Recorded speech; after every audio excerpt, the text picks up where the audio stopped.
اندر داخل ہونے کے بعد یہ آپ کی 4-5 لائنیں بنیں گی جو کہ آپ نے دوسرا پیراگراف ہے آپ کا۔ اس کے بعد تیسرے پیراگراف پہ آ جائیں آپ۔ سب سے پہلے کہ ہم اقبال پارک میں داخل ہوئے، وہاں سے ہم سب سے پہلے بادشاہی مسجد میں گئے۔ بادشاہی مسجد کے جو مین دروازہ ہے اس کو کراس کرتے ساتھ ہی، گزرتے ساتھ ہی، وہ جو اس کے اوپر ہے وہ ایک لائبریری اور ایک میوزیم بنا ہوا ہے۔ ہم نے سب سے پہلے وہ لائبریری اور میوزیم کو دیکھا وضو کرنے کے بعد، تو اس کے اندر ہمیں تمام نوادرات نظر آئے، وہ پرانے زمانے کی کچھ تبرکات اور چیزیں پڑی تھی، ہم نے اس کی زیارت کی۔ اس کے علاوہ لائبریری کے اندر بہت اہم قیمتی کتابیں تھیں، لیکن لگتا تھا کہ اسے کوئی پڑھتا نہیں ہے، استعمال نہیں کرتا ہے۔ پھر اس کے بعد ہم نے ایک طویل بڑا سا صحن ہے، اس صحن سے گزر کے ہم اصل مسجد کی عمارت میں داخل ہوئے۔ اس صحن کے بارے میں یہ کہا جاتا ہے کہ کم از کم وہاں پہ 70-80 ہزار آدمی نماز بیک وقت پڑھ سکتا ہے۔ پھر آپ نے مسجد کے اندر کا بتانا ہے کہ مسجد کے اندر جو ہے وہ سارا سنگ مرمر کا کام ہوا ہے، دیواروں پہ نقش و نگار بنے ہوئے ہیں، اوپر 3 گنبد ہیں، اس کے جو پلرز ہیں وہ لگے ہوئے ہیں، بہت خوبصورت ڈیزائن بنے ہوئے ہیں۔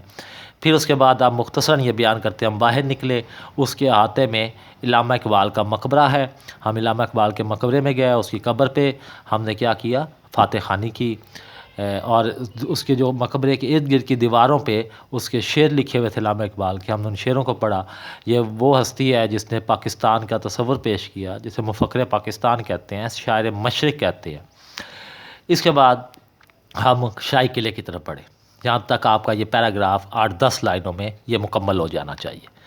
دین اس کے بعد آپ چوتھا پیراگراف لکھیں گے۔ چوتھے پیراگراف میں آپ نے کیا کرنا ہے، آپ نے بتانا ہے کہ آپ شاہی قلعے میں گئے، وہاں پہ پہلے آپ نے ایک گائیڈ سے رابطہ کیا، وہ گائیڈ آپ کے پاس آیا، وہ آپ کو شاہی قلعے کے اندر لے گیا، اس شاہی قلعے کے اندر جو نیچے تہہ خانے ہیں اس کے درمیان میں لے کے گیا، وہاں پہ جو عمارتیں کمرے ہیں وہ ہال بنے ہوئے ہیں جہاں پہ وہ بادشاہ بیٹھتے ہوتے تھے۔ اس کے ساتھ ہی وہ دریا تھا جو اس زمانے میں دریا اس کے بالکل کنارے سے گزرتا تھا، جہاں بیٹھ کے وہ دریا کا نظارہ کیا کرتے تھے۔ اس کے علاوہ اس نے ہمیں وہ سرنگوں کے دروازے دکھائے، یا وہ دیواروں سے بند کیے ہوئے تھے جو مختلف جگہوں سے بادشاہوں نے بنائی تھی وہاں سے فرار ہونے کے لیے۔ پھر ہم وہ سارے نیچے والا حصہ پھرنے کے بعد اوپر آئے، وہاں پہ ہمیں شیش محل نظر آیا جو کسی زمانے میں بنایا تھا نور جہاں کے لیے، اس کے شوہر بادشاہ نے۔ وہ اس کے بارے میں بتا دیں کہ وہ بہت خوبصورت ہے آئی بھی، حالانکہ اس کے اندر بہت سے قیمتی پتھر جو ہے وہ اتار لیے گئے۔ پھر اس کے ساتھ ہی ہم دیکھتے ہیں کہ وہاں پہ ایک بزرگ کا مزار ہے، اس مزار پہ ہم نیچے اترے، نیچے اتر کے ہم نے اس کا فاتحہ پڑھی، فاتحہ پڑھ کے ہم باہر نکلے۔ باہر آ کے ہم اقبال پارک میں آ گئے، وہاں پہ ہم نے شاہی قلعے کی سیر مکمل کر لی۔ وہاں پہ ہم تھک گئے تھے، ہم نے کھانا وغیرہ کھایا دوپہر کا، کھانا کھانے کے بعد ہم گھر واپس آ گئے یا کالج واپس آ گئے، یا جیسے بھی وہ واپسی کے بعد، یعنی یہ بھی آپ نے 8-10 لائنیں لکھنی ہیں اس میں صرف۔ پھر اس کے بعد آخری پیراگراف ایک چھوٹا سا آپ نے بنانا ہے کہ امید ہے کہ تمہیں اس سے بارے میں تفصیلات کچھ معلوم ہو گئی ہوں گی، تمہارے دل میں یہ جگہ دیکھنے کا شوق پیدا ہو گیا ہوگا۔ تم جب بھی لاہور آؤ گے، جب تمہیں موقع ملے لاہور ضرور آؤ میرے پاس، میں تمہیں شاہی مسجد اور شاہی قلعہ اور اقبال پارک دکھاؤں گا، مینار پاکستان دکھاؤں گا۔